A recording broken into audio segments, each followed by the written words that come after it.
अस्सलामु अलैकुम वरहमतुल्लाहि ताला वबरकातुह।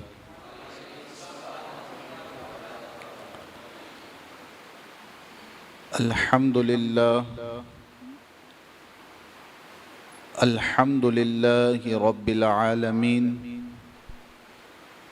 वस्सलातु वस्सलामु अला सय्यिदिल अंबियाइ वल मुरसलीन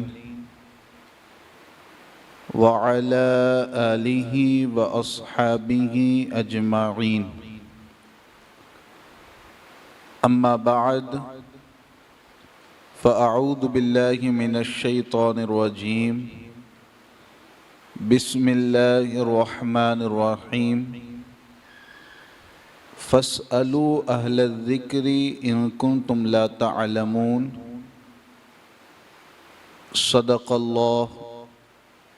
सदक़ल्लाहुल अज़ीम व बल्लगना रसूलुहुन नबियुल अमीनुल मकीनुल करीम।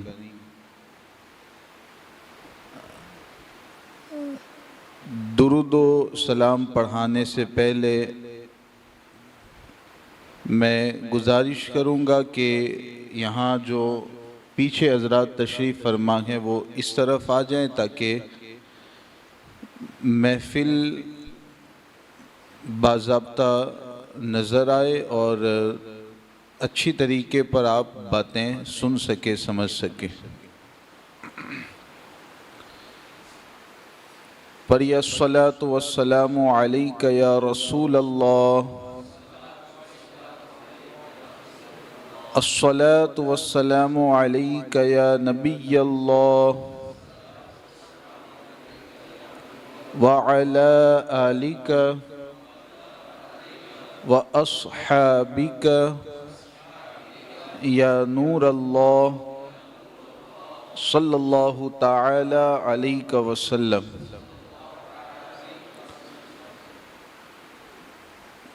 प्यारे आका अलैहिस्सलातु व तस्लीम के प्यारे दीवानों,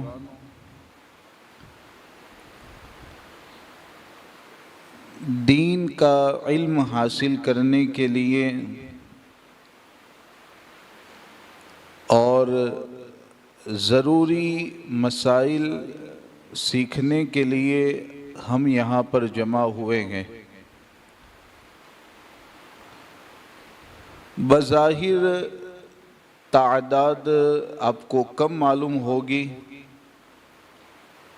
लेकिन आप में से जितने भी हजरात अच्छी नीयत के साथ और अच्छे इरादे के साथ इस महफिल में शरीक हुए गए, वो यकीनन बेहद सवाब और अज्र के हक़दार गए।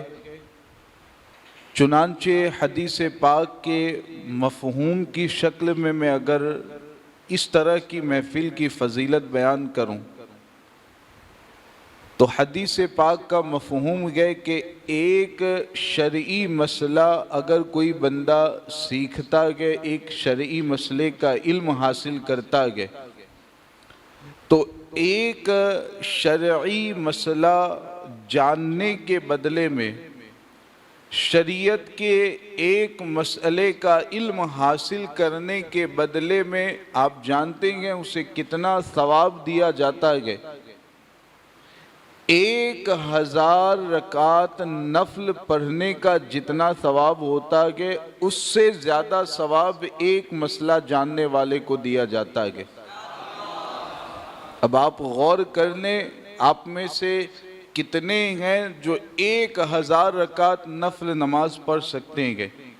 यकीनन हम में से बहुत सारे ऐसे होंगे कि इतनी रकातें नफल पढ़ना ये उनकी ताकत और उनकी इस्तिताअत के तहत दाखिल नहीं होगा, लेकिन एक शरई मसले का अगर इल्म हासिल करते हैं तो 1000 रकात नफल पढ़ने से ज़्यादा सवाब हासिल होता है।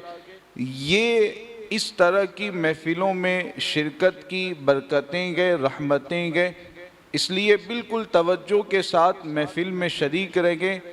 इंशाअल्लाह ताला बहुत ही अच्छी ज़रूरी मालूमात आप तक पहुँचाई जाएगी। सवालात व जवाबात का सिलसिला शुरू करने से पहले एक हदीस पाक, उसका मतलब और मफ़हूम मैं आपके सामने वाज़े कर दूं, उसके बाद फिर सवालात व जवाबात का सिलसिला आगे बढ़ाएंगे। अल्लाह के रसूल अलैहिस्सलातु वस्सलाम की हदीस पाक के सहाबी रसूल हज़रत अनस बिन मालिक रदी अल्लाह ताला अन्हु इसको रिवायत करते हैं गए। हदीस पाक के अल्फाज कुछ इस तरीके से गए, ला युमिनु अहदुकुम हत्ता यकूना हवाहु तबअन लिमा जिअतु बिही। एक सवाल हदीस पाक का मतलब बयान करने से पहले मैं पूछूंगा कि आप में से कितने मोमिन और मुसलमान ऐसे गए जो अपने ईमान को कामिल करना चाहते हैं, जो अपने इस्लाम को कामिल करना चाहते हैं, जो अपने आप को कामिल मोमिन बनाना चाहते हैं। मेरे ख्याल से यहाँ जितने भी लोग मौजूद गए सब का जवाब यही होगा कि हम अपने ईमान को कामिल करना चाहते हैं, हम अपने आप को कामिल मोमिन बनाना चाहते हैं। अब मैं हदीस पाक की रोशनी में आपके सामने ईमान कामिल करने का नुस्खा पेश करता हूँ कि ईमान कैसे कामिल होता है, बंदा मोमिन कामिल कैसे बनता है, बंदा कामिल मुसलमान कैसे बनता है।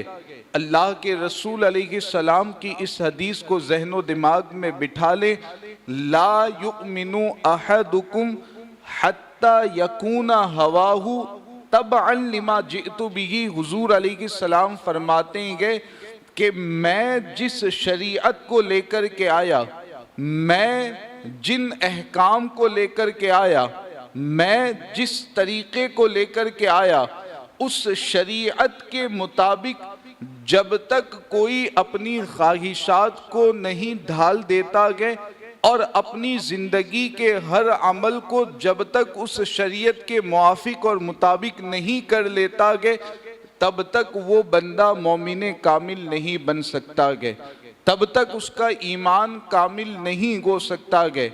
तो ये हदीस पाक में अल्लाह के रसूल अलैहिस्सलाम ने हमें नुस्खा बता दिया। कामिल मोमिन अगर बनना गए, ईमान कामिल की सिफत से मुत्तसिफ होना गए, तो अपने हर अमल को शरीयत के मुताबिक और शरीयत के मुआफिक बना लीजिए। ज़िंदगी का कोई भी अमल शरीयत के ख़िलाफ़ ना हो बल्कि शरीयत के मुताबिक हो। अगर ये काम आप शुरू कर देते हैं और इस तौर पर अपनी ज़िंदगी को गुजारते हैं तो यकीनन हदीस पाक की रोशनी में आप कामिल मोमिल बनेंगे, ईमान कामिल की सिफत से आप मुत्तसिफ होंगे। अल्लाह रब्बुल इज़्ज़त की बारगाह में दुआ है कि परवरदिगार आलम बयान करदा हदीस पर हम सब को अमल करने की तौफीक अता फरमाए। अब आइए सवालात व जवाबात का सिलसिला शुरू करते हैं। जी, सबसे पहला सवाल तो ये है कि रोज़ा रखने का क्या सवाब है और न रखने का क्या गुनाह है?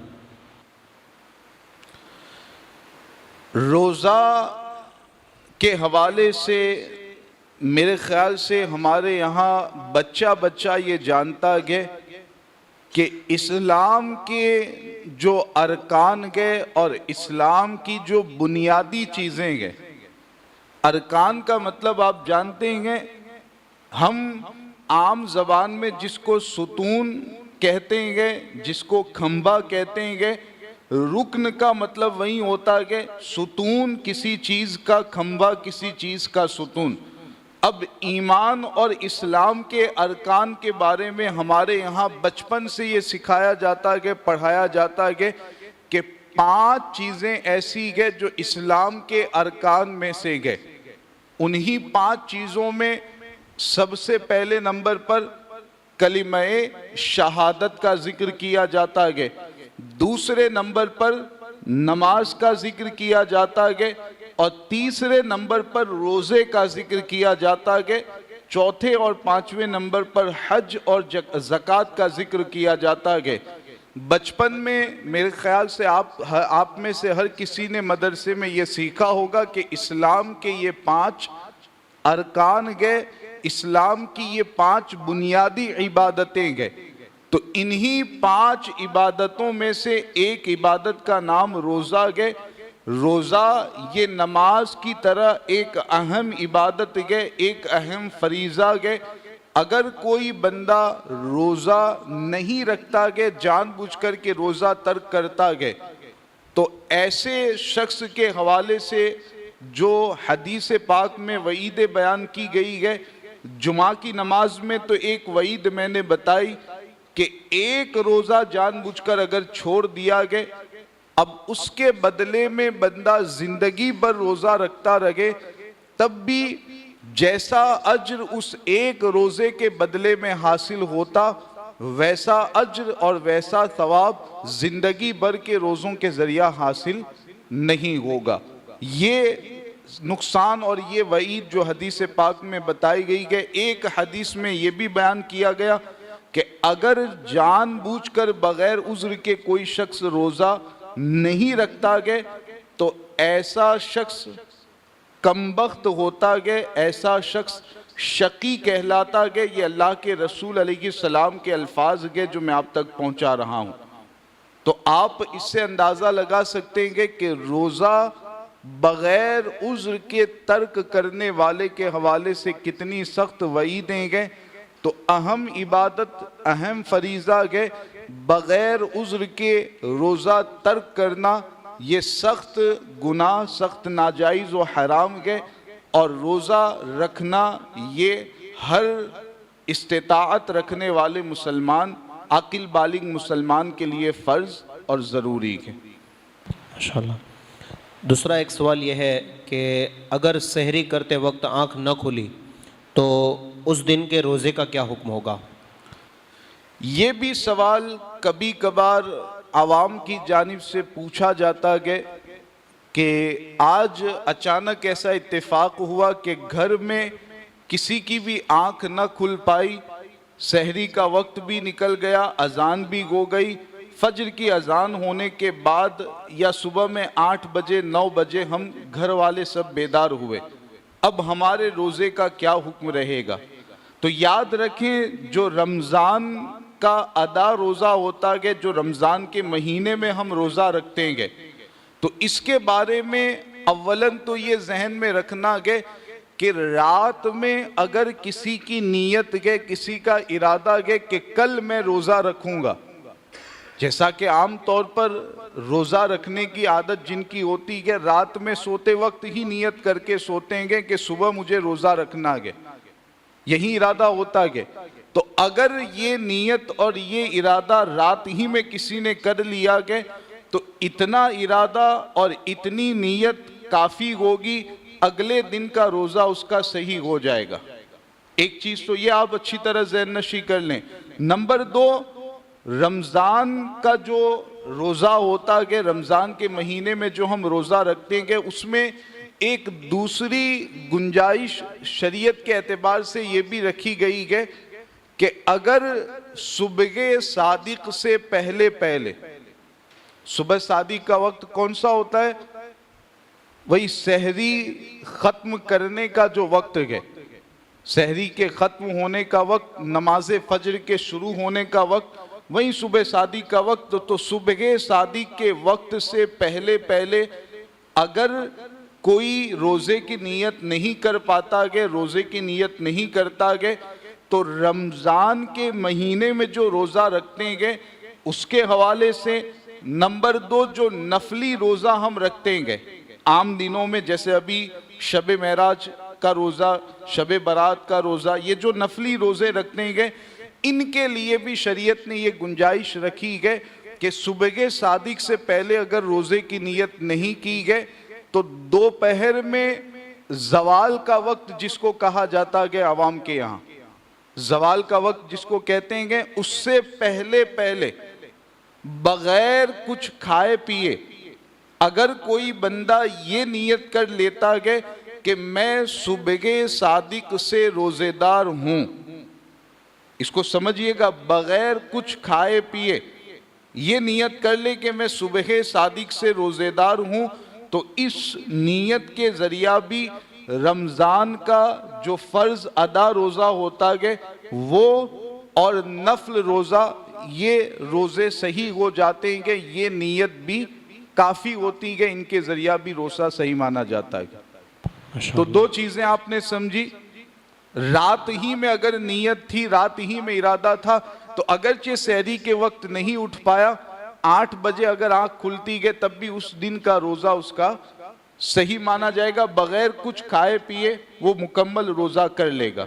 नंबर 2, अगर रात में नीयत नहीं भी थी तो ज़वाल के वक्त से पहले पहले भी नियत कर सकते हैं, बगैर कुछ खाए पिए सुबह सादिक से रोज़ेदार होने की नियत कर लेगा तो भी उस दिन का रोज़ा सही हो जाएगा। हाँ, अगर ज़वाल का वक्त आ गया, अब इसके बाद उस दिन के रोज़े की नियत नहीं हो सकती है, बाद में उस दिन के रोज़े की क़ज़ा करनी पड़ेगी। रमज़ान के महीने के बाद वो एक दिन का रोज़ा रखना पड़ेगा।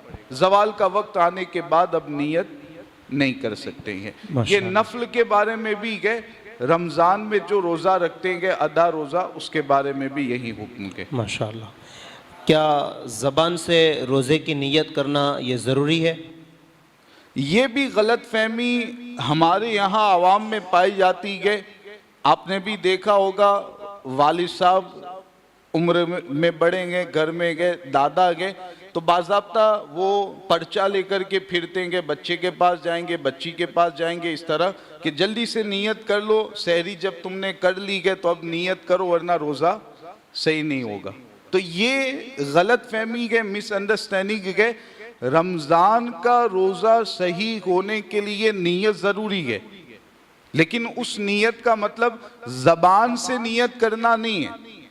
नियत का मतलब दिल में इरादा हो, दिल में रोज़ा रखने की वो कैफियत, इरादा वाली कैफियत हो कि मुझे रोज़ा रखना है, बस यही इरादा नियत माना जाएगा और इसी के ज़रिया नियत सही हो जाएगी।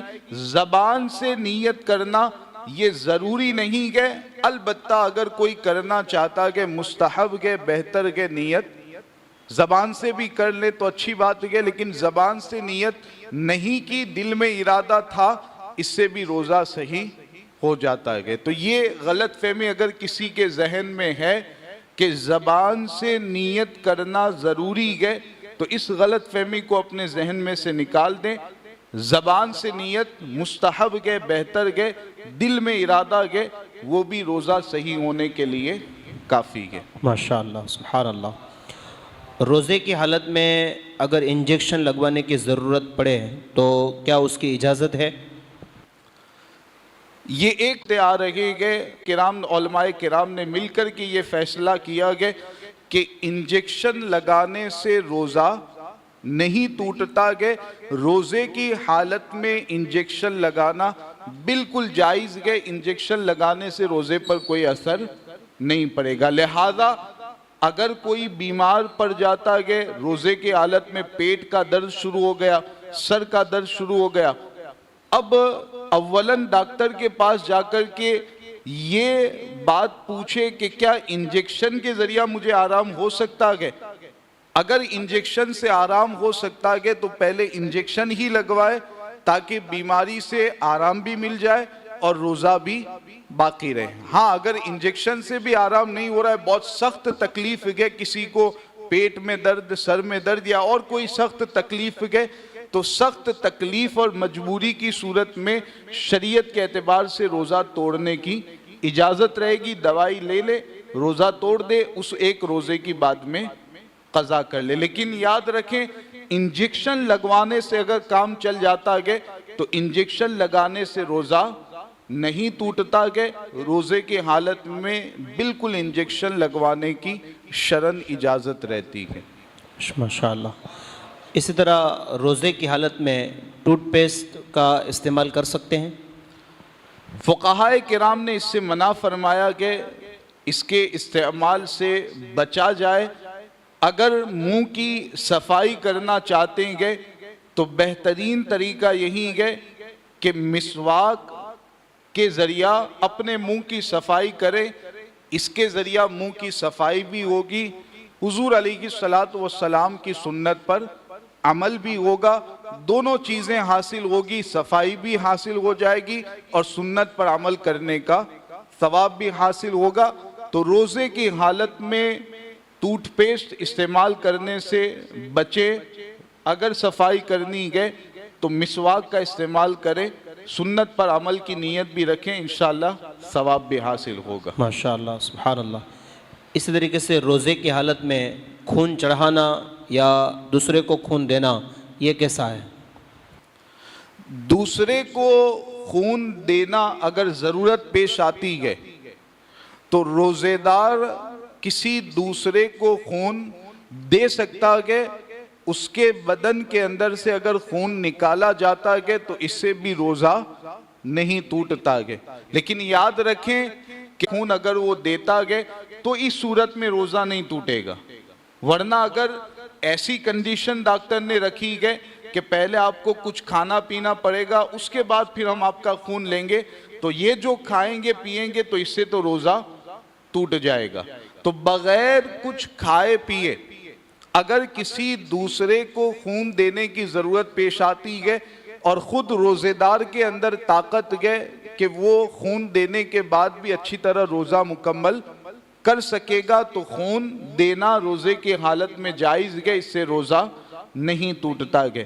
खून चढ़ाना और खून लेना ये दूसरी सूरत है कि खून चढ़ाना कैसा है, खून लेना कैसा है। तो रोज़े की हालत में खून चढ़ाने से और खून लेने से भी रोज़ा नहीं टूटता है, उससे भी रोज़ा बाकी रहेगा। ज़रूरत पेश आने पर ही ये अमल करे खून चढ़ाने वाला। अलबत्ता ये है कि खून चढ़ाने से भी रोज़ा नहीं टूटता है। तो खून किसी को देने से भी रोज़ा नहीं टूटता है, खून चढ़ाने से भी रोज़ा नहीं टूटता है। माशाअल्लाह, सुभान अल्लाह। रोज़े की हालत में अगर धुआं नाक के अंदर चला जाए तो क्या हुक्म है? ये बड़ा अहम मामला है। दुकानदार जो ख़ास तौर से यहाँ पर बैठे हुए हैं, वैसे ही घर की औरतें जो रोज़े की हालत में घर में कामकाज करती हैं, उन तक भी ये मसला आप ज़रूर पहुँचाएं। रोज़े की हालत में धुआं नाक या मुंह के रास्ते से अगर अंदर जाता है तो दो कंडीशन है, इसमें दो सूरतें हैं। अपने आप अगर धुआं नाक के रास्ते से अंदर जाता है तो इससे रोज़ा नहीं टूटता है, अपने आप अगर जाए तो। लेकिन अगर कोई जानबूझ कर के धुआं नाक या मुंह के रास्ते से अंदर पहुंचाए, मिसाल के तौर पर अगरबत्ती जल रही है, अब रोजेदार उस अगरबत्ती को अपने नाक के करीब करे और उसको सूंघे और सूंघ करके धुआं अपने अंदर पहुंचाए, तो ये जानबूझ करके पहुंचाना हुआ। तो अगर जानबूझ करके कोई रोजेदार धुआं नाक या मुंह के रास्ते से अंदर पहुंचाता है तो ऐसी सूरत में रोजा टूट जाएगा। तो ये खास ख्याल रखें, रोजे की हालत में इसका खुसूसी तौर पर इस पर तवज्जो दे कि धुआं जानबूझ करके आप अंदर न पहुंचाए, अपने आप अगर जाता है तो एक अलग मामला है। फातिहा खानी के मौके पर जो हमारे यहाँ अगरबत्ती लोबान वगैरह जलाया जाता है, औरतों तक ये भी मदद में वो अगरबत्ती और लोबान को अपने करीब न रखें। अगर जलाना है तो दूर किसी किनारे में जला करके रख दें, बीच में रोजेदार के करीब उसको न रखें ताकि इस तरह से कोई खराबी उसमें लाजिम ना आए। तो धुएं से बचना है, धुएं से हत्तल इम्कान दूर रहने की कोशिश करनी है। अपने आप अगर जाता है, शरीयत ने रुख्सत रखी है, इससे रोजे पर कोई असर नहीं पड़ेगा। माशाअल्लाह। रोज़े की हालत में इन्हेलर इस्तेमाल करना कैसा है? इन्हेलर इस्तेमाल अगर कोई करेगा तो रोज़ा टूट जाएगा। अलबत्ता अगर ऐसी कंडीशन किसी की है, इन्हेलर आप समझ रहे हैं, सांस की जो तकलीफ होती है उसमें फिर वो मुंह में डाल करके उसको पंप किया जाता है, इन्हेलर उसको कहते हैं, नाक में मुंह में जो भी कंडीशन उसकी हो। तो याद रखें कि इन्हेलर का इस्तेमाल करने से रोज़ा टूट जाता है। अब इस्तेमाल करना कैसा है? तो किसी की कंडीशन अगर ऐसी है कि रोजे की हालत में वो गए और ऐसी उसकी हालत हो चुकी है कि इन्हेलर का इस्तेमाल किए बगैर उसे आराम ही नहीं हो पाएगा। बाज़ लोगों को बीमारी होती है, अचानक वो हालत पेश आती है, अब इन्हेलर इस्तेमाल करेंगे तभी आराम होता है। तो ऐसी अगर कंडीशन है, बिल्कुल सख्त तकलीफ है, बगैर इन्हेलर का इस्तेमाल किए हुए आराम ही नहीं होगा, तो ऐसे रोजेदार के लिए शरन रुख्सत और इजाज़त है कि वो इन्हेलर का इस्तेमाल कर ले। रोज़ा टूट जाएगा, बाद में उस एक रोज़े की कज़ा कर ले। मजबूरी की वजह से रोज़ा तोड़ा गया तो कोई गुनाह भी लाजिम नहीं आएगा। हाँ, बाद में एक रोज़े की कज़ा करनी रहेगी। माशाअल्लाह। रोज़े की हालत में आँख में दवा डालने की ज़रूरत पड़ी तो क्या हुक्म होगा? आँख में दवा डालने के हवाले से ये थोड़ी सी तफसील मैं आपके सामने बयान कर दूं। चूंकि सोशल मीडिया का ज़माना आ गया, यूट्यूब फेसबुक पर अभी आप जाएंगे, आजकल लोग वहाँ से भी दीन सीखने की कोशिश कर रहे हैं, अच्छी बात है, लेकिन इसका ख्याल करें कि वहाँ से दीन लेने में ऐसा नहीं है कि जो भी यूट्यूब पर और फेसबुक पर मौजूद है, सोशल मीडिया पर मौजूद है, उससे हमें दीन ले लेना है। जो भी दाढ़ी टोपी पहन कर के चैनल पर बैठा हुआ है, उससे हमें इल्म दीन हासिल कर लेना है, चाहे वो सुन्नी को, गैर सुन्नी को, किसी भी फ़िरक़े से ताल्लुक़ रखने वाला हो, हमें इससे कोई ताल्लुक़ नहीं है, हमें इससे कोई वास्ता नहीं है। ये जो बाज़ लोगों की सोच होती है, ये बिल्कुल गलत है।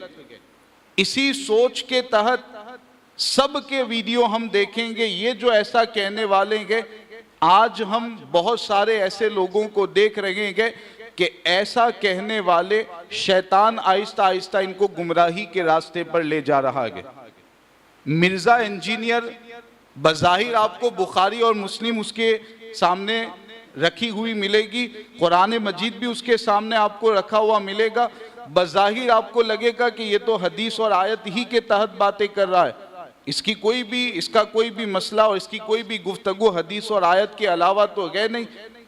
तो बहुत सारे लोग उसे सुनते हैं और उस तरह के दूसरे गुमराह करने वाले लोगों को सुनते हैं, और जवाब ये होता है कि हम तो सबको सुनेंगे, और फिर आखिर में हालत ये पेश आती है कि वो गुमराह होते हैं और आहिस्ता आहिस्ता जो मामूलात अहले सुन्नत के और अकायद अहले सुन्नत के उनमें शक पैदा हो जाता है।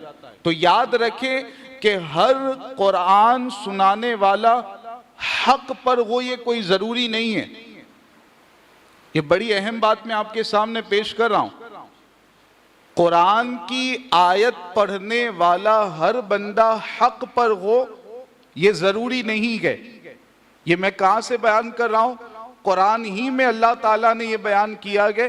चुनांचे कुरान में अल्लाह ताला ने ये आयत बयान की है, युदिल्लु बिही कसीरम व यहदी बिही कसीरा। आप सुनिएगा, कुरान पढ़ने वाला हर बंदा हक पर हो, ये कोई ज़रूरी नहीं है।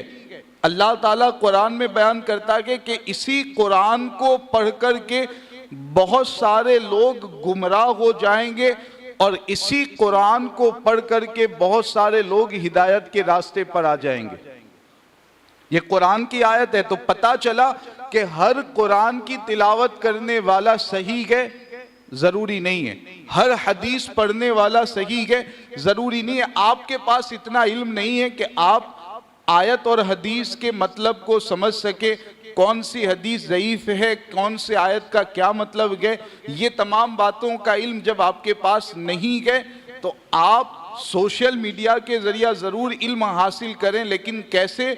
सुन्नी सहीहुल अक़ीदा आलिम दीन बयान करता गए, मसाइल सिखाता गए, बयान तकरीर करता गए, तो आप उसके मसाइल और उसके बयान को सुने। वरना गैर के बयान को अगर सुनेंगे, गैर के मसाइल को अगर गैर से मसाइल सीखने की कोशिश करेंगे, तो फिर ये जो कुरान में आयत बयान की गई है, कहीं ऐसा ना हो कि वो भी आपको गुमराही के रास्ते पर ले जाए। तो ये मैं अर्ज कर रहा था कि सोशल मीडिया का दौर के बहुत सारे ऐसे मसाइल गए कि आप इसके ज़रिया भी सुनेंगे, सीखेंगे।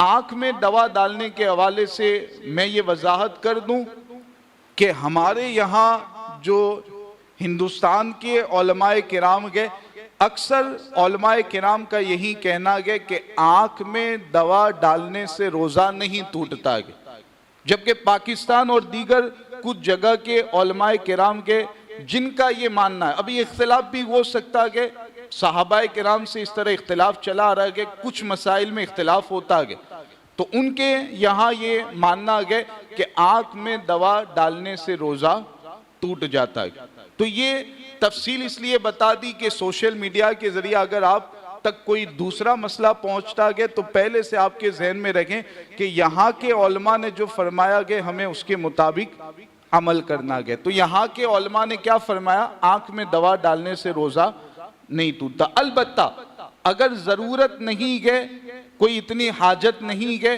रोज़ा इफ्तार करने के बाद भी आप दवा डाल देंगे, कोई मसला नहीं गए, तो बेहतर यही है कि रोज़े की हालत में दवा डालने से बचें ताकि इख्तिलाफ से बचें और दोनों के मौके पर अमल हो जाए।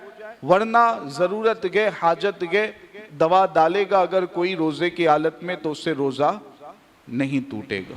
यहाँ के उलमा के मुताबिक हमें अमल करना है। माशाअल्लाह, सुभान अल्लाह। सहरी के लिए उठा तब गुस्ल फ़र्ज़ था और गुस्ल का वक्त नहीं है तो क्या करें? सहरी खा पी ले, रोज़े की नीयत कर ले, नमाज फ़ज्र से पहले गुस्ल करके नमाज फ़ज्र अदा करे। माशाअल्लाह। औरत रोज़े की हालत में थी और उसे हैज़ का खून आ गया तो उसके लिए क्या हुक्म होगा? ये भी बड़ा अहम मामला है, घर जाकर के आपको ये मसला ज़रूर बयान करना है। रोज़े की हालत में औरत थी और उसे हैज़ का खून आ गया। हैज़ हमारे यहाँ जिसको मासिक का खून कहते हैं, पीरियड का खून कहते हैं, आपके यहाँ पीरियड मासिक का खून आप समझ रहे हैं, महीने में एक मरतबा औरतों को ये नापाकी का के दिन आते हैं, खून आता है।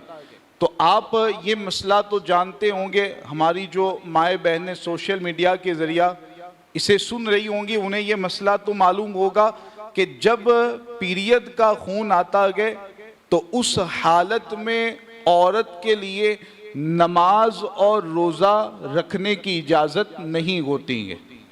पीरियड का खून जब आए, जो नापाकी के दिन होते हैं, उसमें न नमाज पढ़ने की इजाज़त है न रोज़ा रखने की इजाज़त है। नमाजें माफ़ है, बाद में भी उनकी क़ज़ा नहीं करनी है। रोज़े जितने छूटेंगे बाद में उन रोज़ों की क़ज़ा करनी पड़ेगी, ये एक अलग मसला हो गया। अब ये है कि कोई औरत पाकी की हालत में थी, सहरी के वक्त भी पाक है, उसने रोज़े की नीयत की, अब दिन में 12 बजे उसे हैज़ का खून आ गया, पीरियड का खून आ गया, तो अब जाहिर सी बात है कि पीरियड का खून आया तो उसका रोज़ा टूट जाएगा, उसका रोज़ा बाकी नहीं रहेगा। अब जब रोज़ा टूट चुका है तो बाकी जो दिन बचा हुआ है, 12 बजे से लेकर इफ्तारी का जो वक्त है, ये जो बाकी दिन बचा हुआ है, इस बाकी दिन को रोज़ेदार की तरह गुजारना, खाने पीने से बचना, ये बेहतर है कि रोज़ेदार की तरह वो रहे, बाकी दिन भी रोज़ेदार की तरह गुजारे। अलबत्ता अगर खाना पीना चाहती है तो खा पी सकती है, गुनाह नहीं होगा। लेकिन इसकी कंडीशन बिल्कुल इसके बरअक्स है, इसके उल्टी कंडीशन पाई गई कि पहले नापाकी के हालत में थी, सहरी के वक्त भी नापाक थी, हैज़ का खून, पीरियड का खून आ रहा था, उसने रोज़े की नीयत नहीं की, फिर दिन में किसी वक्त वो पाक हो गई, उसे पीरियड का खून आना बंद हो गया। जैसे वही मिसाल लेते हैं, 12 बजे उसे पीरियड का खून आना बंद हो गया, पहले नापाक थी, रोज़े की नीयत नहीं की थी, अब पीरियड का खून आना बंद हो गया। तो अब यहाँ तवज्जो से सुनिएगा कि बाकी जो दिन बचा हुआ है 12 बजे से लेकर के इफ्तारी के वक्त तक ये जो पूरा वक्त बचा हुआ है, इस पूरे वक्त में उस औरत के लिए रोजेदार की तरह रहना वाजिब और जरूरी है। रोजेदार की तरह रहना उसके लिए वाजिब है। अब खाना पीना ये उसके लिए मना है, उसके लिए इजाजत इसकी नहीं रहेगी। जो बाकी दिन बचा हुआ है रोजेदार ही की तरह उसको रहना है। तो दो सूरतें आप अच्छी तरह समझ गए। पहले से पाक थी, रोजे की नीयत की थी, दिन में किसी वक्त नापाक हो गई, पीरियड का खून आना शुरू हो गया, तो अब जो बाकी दिन बचा हुआ है उसमें रोजेदार की तरह रहना उसके लिए बेहतर है, जरूरी नहीं। और वो रोजा बाद में उसकी कदा करेगी। और अगर पहले से नापाक थी, दिन में पाक हो गई, तो अब जो बाकी दिन बचा हुआ है उसमें रोजा तो उसका सही नहीं होगा, उस दिन के रोजे की भी बाद में कज़ा करनी है, लेकिन जो बाकी दिन बचा हुआ है उसमें रोजेदार की तरह रहना उसके लिए वाजिब और जरूरी है। रोजेदार की तरह रहना पड़ेगा, खाने पीने से उसे दूर रहना उसके लिए जरूरी होगा। तो ये पहुंचा दे। माशाअल्लाह, सुभान अल्लाह। इफ्तारी की दुआ क्या इफ्तार से पहले पढ़नी है या फिर इफ्तार के बाद? बाद ही में पढ़ना ये असल सुन्नत तरीका के, असल सही तरीका के, क्योंकि कुछ खा पी लेगा उसके बाद फिर दुआ पढ़ें तो ये सही है। पहले भी कोई पढ़ता है गुनाह नहीं, लेकिन असल तरीका है कि बाद ही में पढ़ी जाए। माशाअल्लाह। आवाम को भी सवाल करना हो तो आप में से भी अगर कोई सवाल पूछना चाहता है तो बिला तकल्लुफ़ आप पूछ सकते हैं। अगर कोई औरत प्रेग्नेंट है तो उसके लिए रोज़े का क्या हुक्म होगा? प्रेगनेंसी की हालत में रोज़े के हवाले से शरीयत का हुक्म ये रहता है कि वो औरत अच्छी तरीके से गौर व फिक्र कर ले, किसी माहिर डॉक्टर के पास, मुसलमान माहिर डॉक्टर के पास जाकर के मशवरा कर ले कि रोज़ा रखने में बच्चे को कोई तकलीफ़ होगी या नहीं। अगर माहिर डॉक्टर ये कहते हैं कि रोज़ा रखोगी तो बच्चे को तकलीफ़ होगी, या उसका खुद ज़ाती तजर्बा पहले का है कि रोज़ा रखने की वजह से बच्चे को तकलीफ़ होती है, अगर वाक़ा कर ले, और अगर रोज़ा रखने में कोई ज़्यादा तकलीफ़ नहीं होगी, डॉक्टर भी कहते हैं कि ठीक है इब्तिदाई दिन अभी चल रहे हैं, रोज़ा रख लोगी तो कोई ज़्यादा परेशानी नहीं होगी, खुद उसका भी ज़ाती तजर्बा है, तो वो रोज़ा रख ले, रोज़ा मुकम्मल कर ले, ताकि बाद में फिर क़ज़ा का मामला पेश ना आए। तो अगर रोज़ा रखने की ताकत है तो अभी रोज़ा रखें, ताकत नहीं है, तकलीफ़ का कभी अंदेशा है, तो अभी रोज़ा छोड़ने की इजाज़त है, बाद में उन रोज़ों की क़ज़ा कर लें। माशाअल्लाह, सुभान अल्लाह। अगर रोज़े की हालत में बीमारी की वजह से उल्टी हो जाए तो क्या हुक्म होगा? उल्टी होने से हमारे यहाँ जो मशहूर और मारूफ है अवाम के दरमियान, वो यही तो है कि रोज़ा टूट जाता है उल्टी होने से। आपने भी सुना है कि नहीं? मसाइल बयान करते हैं कि अगर किसी दोस्त को उल्टी हो गई तो सीधे मसला बयान कर देते हैं कि उल्टी हो गई, अब तो काम ख़त्म हो गया, अब तुम्हारा रोज़ा टूट गया, बाद में इस एक रोज़े को तुम्हें रखना पड़ेगा। तो ये पता नहीं कहाँ से कैसे हमारे यहाँ मशहूर हो गया कि जहालत की बुनियाद ही पर मशहूर हुआ कि ये तो मुतय्यन है। याद रखें कि उल्टी होने से हर सूरत में रोज़ा टूट जाता है, ये गलत है। एक दो सूरतें ऐसी है कि उल्टी होने से रोज़ा टूटता है, वरना बाकी किसी सूरत में रोज़ा नहीं टूटता है। एक सूरत तो ये है कि जानबूझ करके अगर कोई उल्टी करता है, उंगली डाल करके या कोई और दूसरा ऐसा तरीका अपनाता है कि जानबूझ करके अगर कोई उल्टी करता है और वो उल्टी ऐसी आती है कि उसको अगर बंदा रोकना चाहे तो रोक नहीं पाएगा। आप जानते हैं कभी ऐसा होता है, यहाँ पर मैं बैठा हूँ, उल्टी आ रही है, वहाँ वुज़ू खाने तक जाने में अगर मैं उल्टी को रोकना चाहूँ तो रोक सकता हूँ। कभी ऐसा होता है, कभी ऐसी उल्टी आती है कि यहाँ बैठा हूँ, वहाँ वुज़ू खाने तक जाने में भी उल्टी को रोक नहीं पाएंगे, वो उल्टी निकल ही जाती। ये दो कंडीशन होती है, कुदरत और फितरत का ये निजाम है। तो अगर जानबूझ करके कोई उल्टी करता है और ऐसी उल्टी होती है कि रोकने से वो रोक नहीं पाएगा, मुंह भर कै जिसको कहा जाता है, तो ऐसी सूरत में रोजा टूट जाएगा। एक सूरत समझ में आ गई? जानबूझ के अगर करता है तो।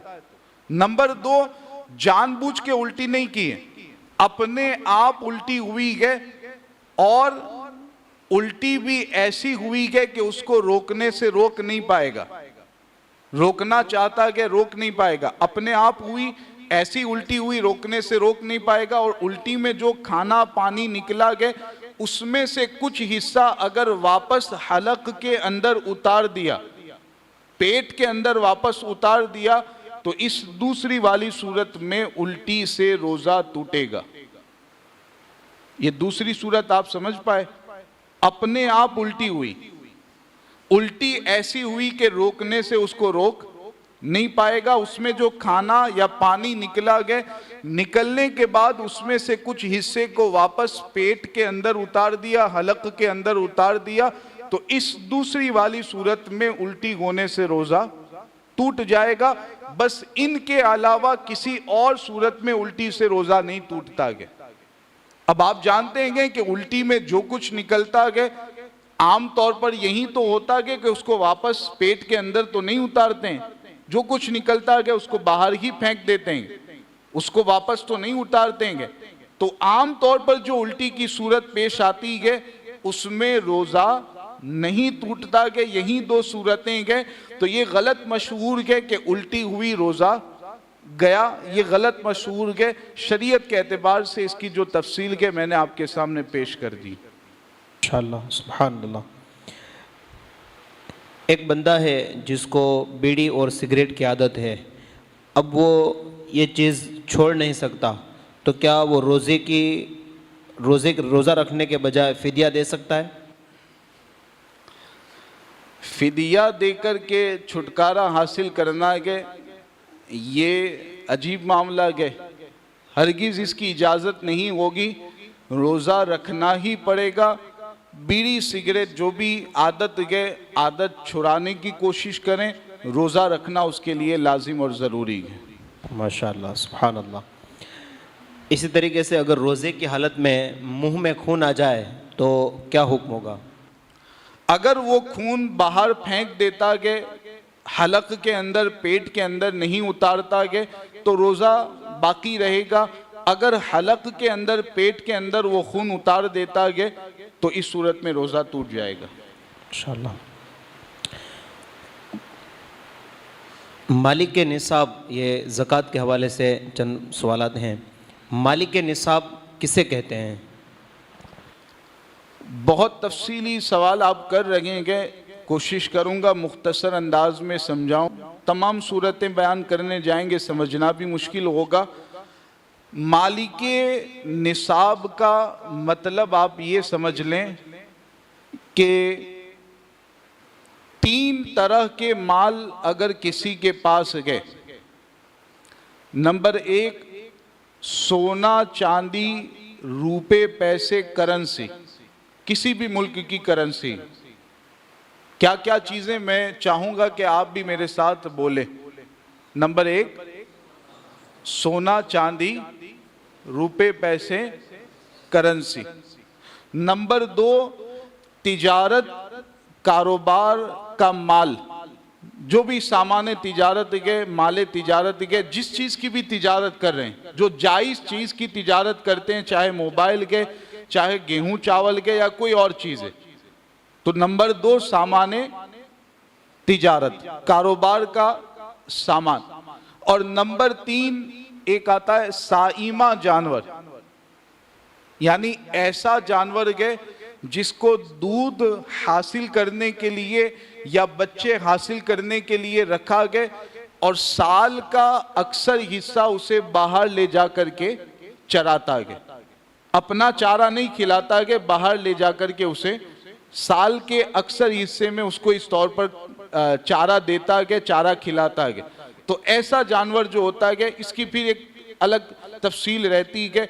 ये 3 माल, सोना चांदी रुपए पैसे करेंसी, माले तिजारत सामान्य तिजारत, और नंबर 3 साइमा जानवर, ये 3 माल ऐसे हैं कि जिन पर शरीयत के एतबार से ज़कात लाजिम होती है अगर मखसूस मिक़दार में हो तो, वरना इनके अलावा किसी और माल में ज़कात लाजिम नहीं होती है। अब कितना माल होना चाहिए? तो माले तिजारत और रुपए पैसे में तो आप ये जहन में रख लें कि 653 ग्राम चांदी की जितनी कीमत बनती है, कितना? 600, गुजराती में मैं बोल रहा हूं 653 ग्राम चांदी की जितनी कीमत बनती है, अगर उतनी कीमत के बराबर किसी के पास तिजारत और कारोबार का सामान है, या उतनी कीमत के बराबर किसी के पास रुपए पैसे करेंसी है, तो ऐसे बंदे को मालिके निसाब माना जाएगा। 1 साल तक अगर इतना माल उसके पास रहता है तो उस पर ज़कात देना लाजिम हो जाएगा। सोने चांदी में क्या होता है? चांदी में तो मैंने बता दिया 653 ग्राम चांदी। सोने में क्या होता है? सोने में तकरीबन, मैं बता रहा हूं ताकि आपके लिए याद रखना आसान हो, तकरीबन 87 ग्राम अगर सोना है, तकरीबन 87 ग्राम अगर सोना है, सिर्फ सोना है 87 ग्राम के बराबर सोना है, तो उसको भी मालिके निसाब माना जाएगा। सिर्फ चांदी है और कुछ नहीं है तो कितने ग्राम? 653 ग्राम चांदी अगर है तो उसको मालिके निसाब माना जाएगा। सिर्फ रुपए पैसे गए तो कितने होने चाहिए? 653 ग्राम चांदी की कीमत के बराबर।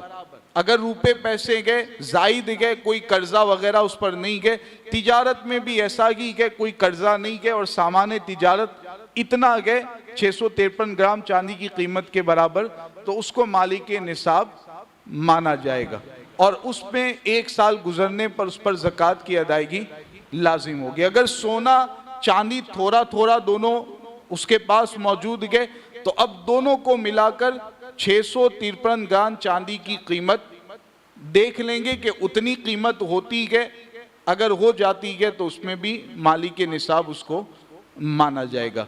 बहुत पेचीदा मसाइल होंगे, जिन्होंने पहली मर्तबा इनको सुना गए, बेहतर यही है अपने इमाम से, अपने महल्ले के आलिम दीन से बैठ कर के आप मसला समझ लें कि मुझ पर ज़कात लाजिम है या नहीं है। अगर ज़कात लाजिम है तो कितनी ज़कात मुझे निकालनी है, ये तरीका अपनाएंगे तो सही तरह ज़कात भी आपकी निकल जाएगी, गुनाह से आप बचेंगे।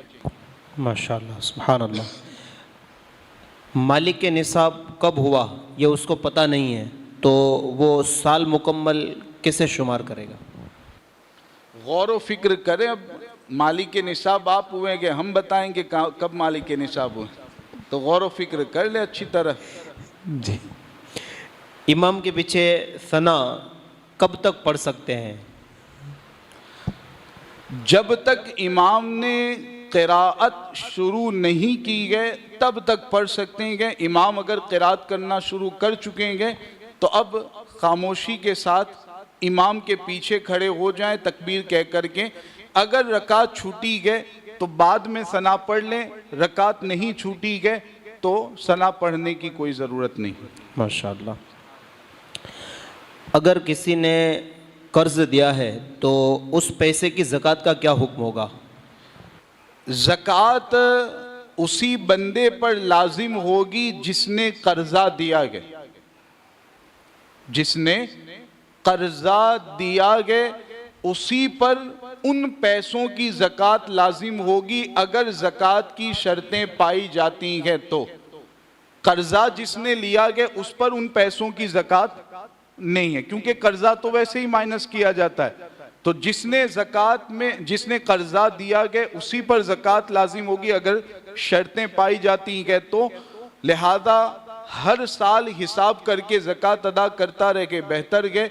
अगर 4 साल बाद कर्जा मिला गया तो चारों साल की ज़कात एक साथ हिसाब करके अदा करनी पड़ेगी हर साल, अगर ज़कात नहीं दिया गया तो देने वाले ही पर ज़कात लाजिम होती है, लेने वाले पर ज़कात लाजिम नहीं होती।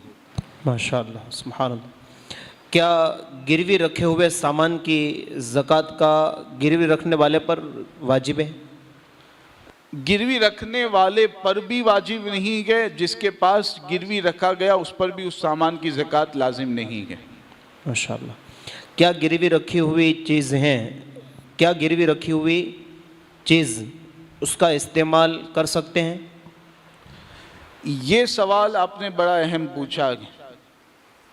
यहाँ पर अंजुम भाई मैं आपसे पूछूंगा, ये सूरत पाई जाती है कि कर्जा किसी को दे दिया, अब उसका कोई भी सामान गिरवी रख लिया अपने पास, उसकी दुकान गए, उसका मकान गए, उसकी गाड़ी गए, उसका मोबाइल गए, कुछ भी अपने पास गिरवी रख लिया, किसने? कर्जा देने वाले ने उसके पास से गिरवी अपने पास ले लिया। अब उससे फ़ायदा उठा रहा गया, या तो खुद उस मकान में रहता गया या किसी को किराए पर दे दिया गया, उस किराए से फ़ायदा उठा रहा गया। ऐसी सूरत यहाँ पाई जाती है। बहुत ज़्यादा, हद से ज़्यादा।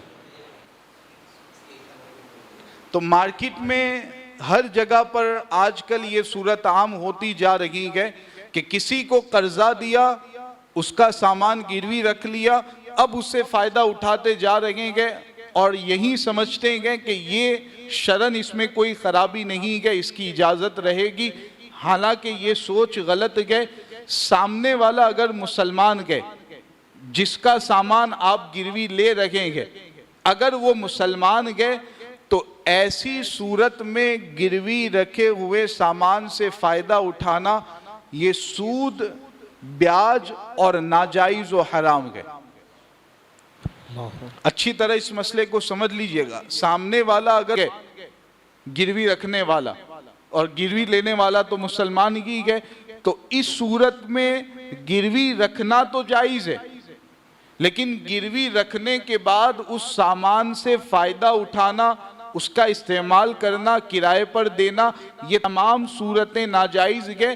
गिरवी रखकर अपने पास महफूज रखना के, अगर वो कर्जा दे देता के सामान वापस करना के, कर्जा नहीं देता के तो उस सामान को बेच करके अपने पैसे वसूल कर लेने।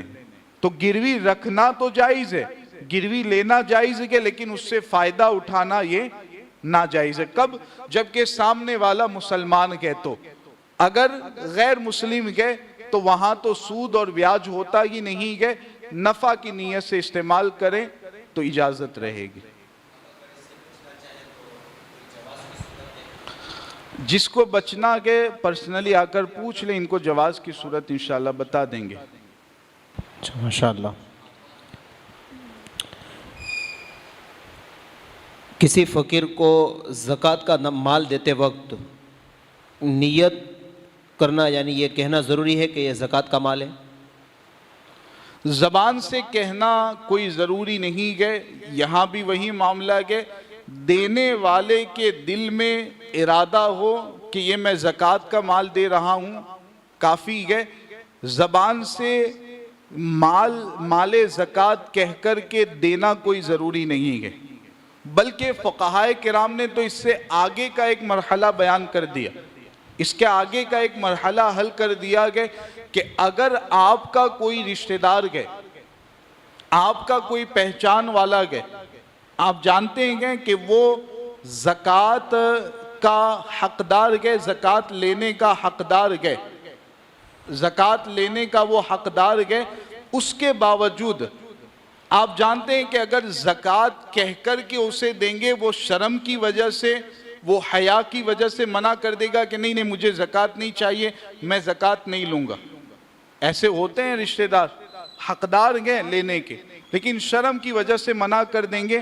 तो ऐसी सूरत में फ़ुक़हाए किराम ने बयान किया गया कि नीयत दिल में ज़कात की रखें और ज़बान से तोहफ़ा कहकर के, हदिया कहकर के अगर देता गए तो इससे भी ज़कात अदा हो जाएगी, बल्कि इस सूरत में 2 गुना और डबल सवाब मिलेगा। ज़कात देने का सवाब और रिश्तेदार के साथ अच्छा सुलूक और अच्छा बर्ताव करने का दूसरा अज्र और दूसरा सवाब मिलेगा। तो अगर सामने वाला हकदार के ज़कात कहकर देंगे नहीं लेगा, तो फुक़हा ने यहाँ तक बयान किया कि दिल में ज़कात का इरादा और ज़कात की नीयत रखें, ज़बान से तोहफ़ा कहकर के दे दें, तो इससे भी ज़कात अदा हो जाएगी। माशाअल्लाह ताला, सुभान अल्लाह।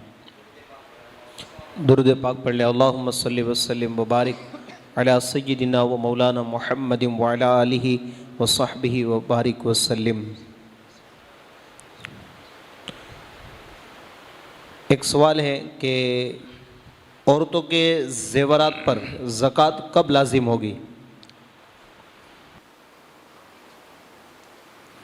जब से ज़ेवरात उसकी मिल्कियत में आएंगे तब से लाजिम होगी। अच्छा, अगर वो निसाब के बराबर हैं तो।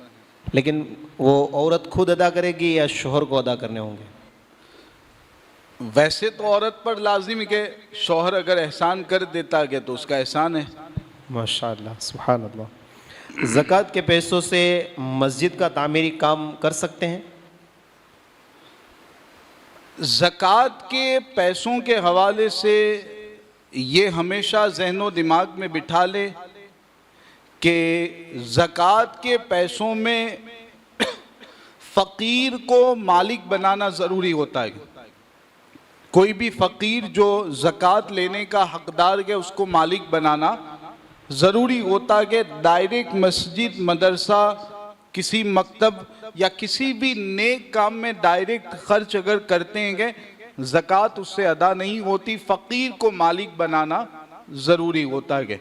अब इसमें दूसरा सवाल आपकी तरफ से ये आएगा कि जो हीला शरइया किया जाता है, शरई हीला करते हैं, शरई हीला करके फिर ज़कात की रकम का इस्तेमाल किया जाता है, तो क्या मस्जिद के लिए शरई हीला करने की इजाज़त है?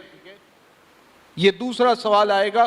तो इसका जवाब ये रहेगा कि अगर लिल्लाह रकम से, फी सबीलिल्लाह रकम जो देते हैं लोग, लिल्लाह रकम देते हैं, अगर उससे मस्जिद के खर्चे का इंतज़ाम हो जाता है, मस्जिद का जो भी तामीरी वगैरह खर्चा है उसका इंतज़ाम लिल्लाह रकम से हो जाता है, तो ऐसी सूरत में ज़कात की रकम का मस्जिद के लिए हिला करना ये जायज़ नहीं होगा।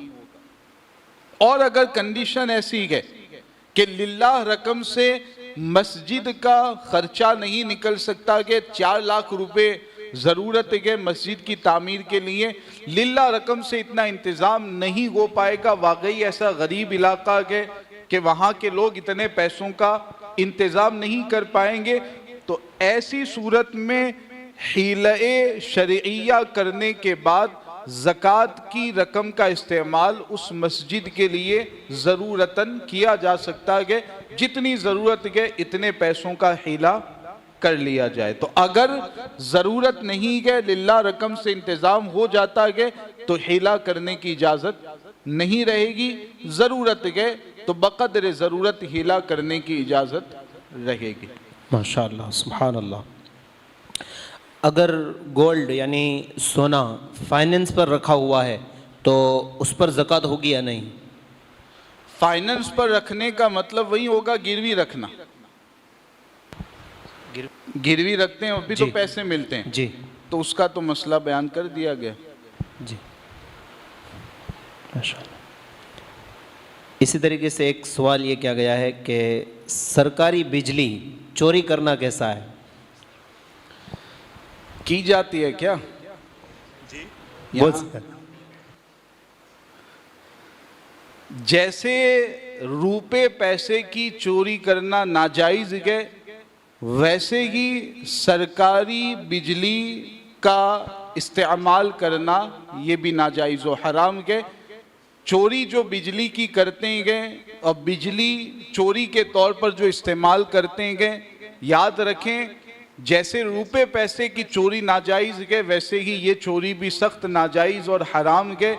इसका इस्तेमाल करना चाहे अपने मकान में हो, अपनी दुकान में हो या किसी और जगह हो, ये सख्त नाजायज़ व हराम है। इससे बचना हर मुसलमान के लिए ज़रूरी है।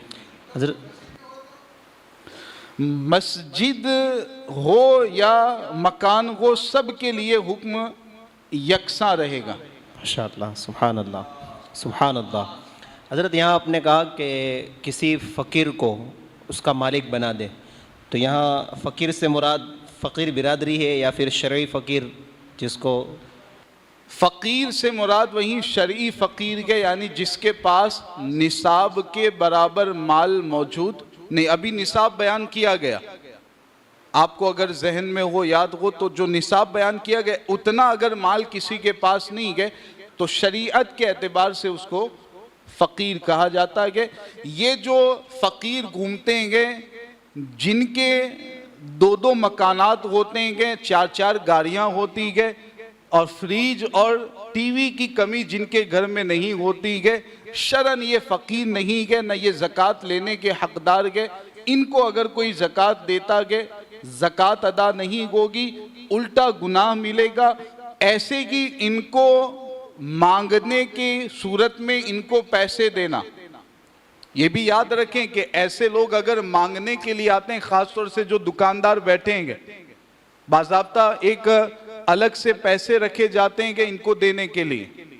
अब अगर कोई ऐसा शख्स मांगने के लिए आ रहा है जो फ़कीर नहीं है, बल्कि इसके आगे का एक मसला है कि जो शरीयत के एतबार से जिसको मिस्कीन कहा जाता है, मिस्कीन का मतलब क्या होता है कि अभी रात के खाने का किसी के पास इंतजाम है, कल सुबह में क्या खाएगा कुछ उसको पता नहीं है, उसके पास कोई इंतजाम ही नहीं है, रहने का कोई इंतजाम नहीं है, पहनने का कोई इंतजाम नहीं है, तो ऐसे बंदे को शरीयत के एतबार से मिस्कीन कहा जाता है।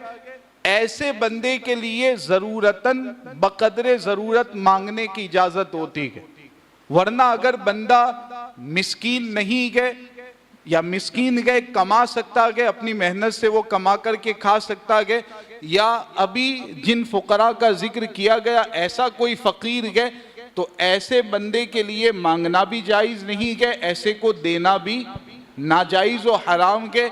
1 रुपया देंगे ये भी नाजायज़ है, 10 देंगे ये भी नाजायज़ है, 100 देंगे ये भी नाजायज़ है। जो वाकई हकदार है मांगने का उसी को दे सकते हैं, उसी को देना जायज़ होता है। माशाअल्लाह, सुभान अल्लाह। क्या खेती पर भी ज़कात वाजिब है? खेती की तरफ बढ़ने से पहले देखिए इन लोगों के दिमाग की खेती पक तो नहीं गई। अभी आप लोग सुनने के मूड में हैं जी। तो खेती पर भी शरीयत के एतबार से ज़कात देना लाजिम होता है।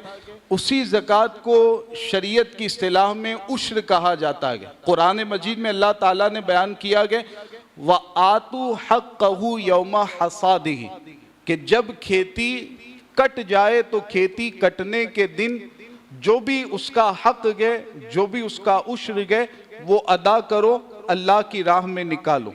तो खेती की भी ज़कात देना लाजिम होता है, उसी को शरीयत के एतबार से उश्र कहा जाता है। ये भी अच्छी तरह जहन नशी कर लें।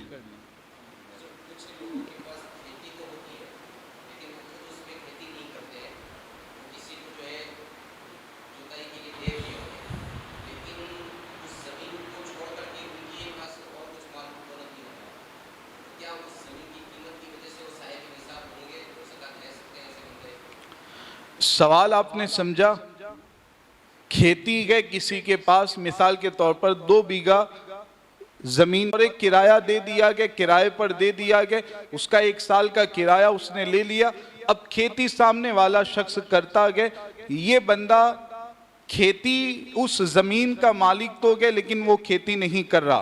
तो इसमें इनके सवाल से पहले एक सवाल जो आपके जहन में पैदा होगा कि अब यहाँ उश्र और खेती की ज़कात किसको निकालनी?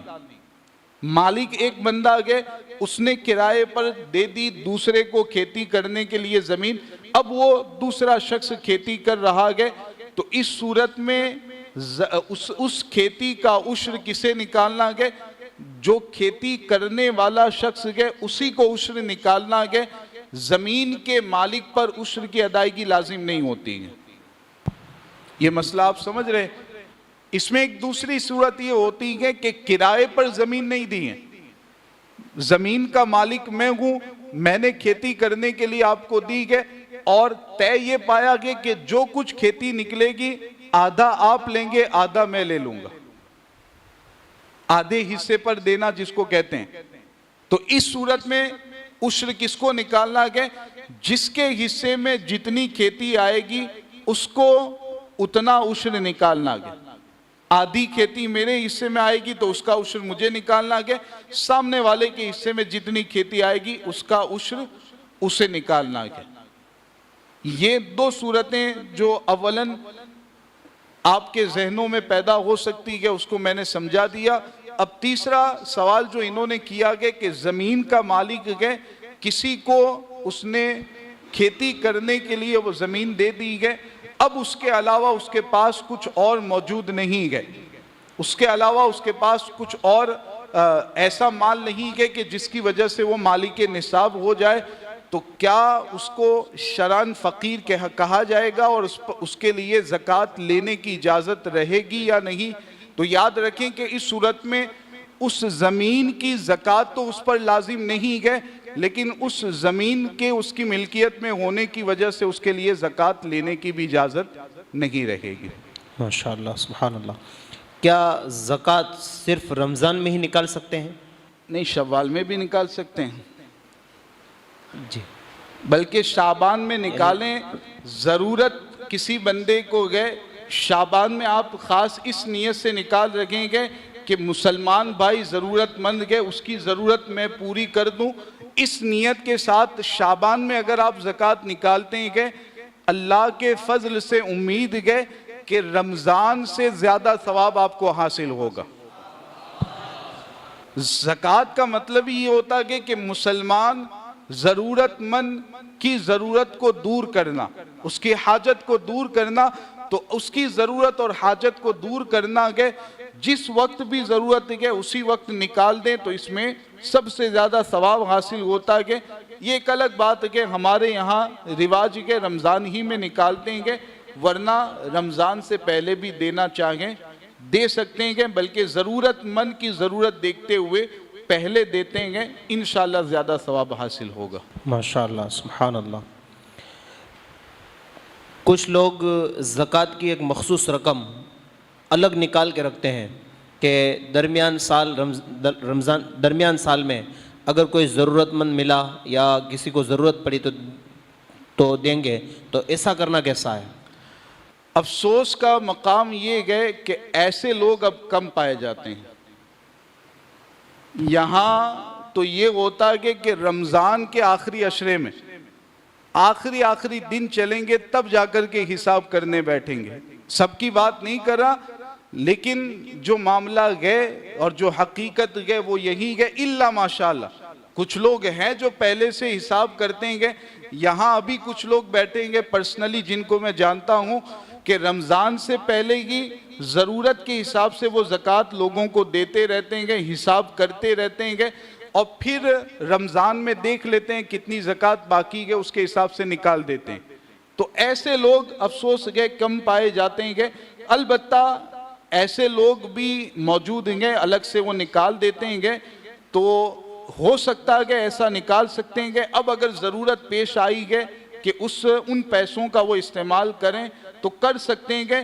बाद में जितने हिसाब करके देख ले ज़कात जितनी बाकी है उतनी वो साल मुकम्मल होने के बाद अदा कर दे।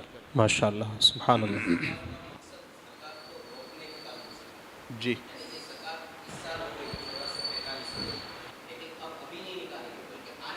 नहीं, निकाल कर रख दी अलग से ऐसे ही, लेकिन जब ज़रूरत पड़ती है कि भाई किसी को दवाई, आइंदा साल की ज़कात को इस तरह अलग से निकाल के रख सकते हैं, लेकिन साल मुकम्मल हो गया, अब उस ज़कात को अपने पास रखेंगे कि कोई ज़रूरतमंद आएगा उसको दे देंगे।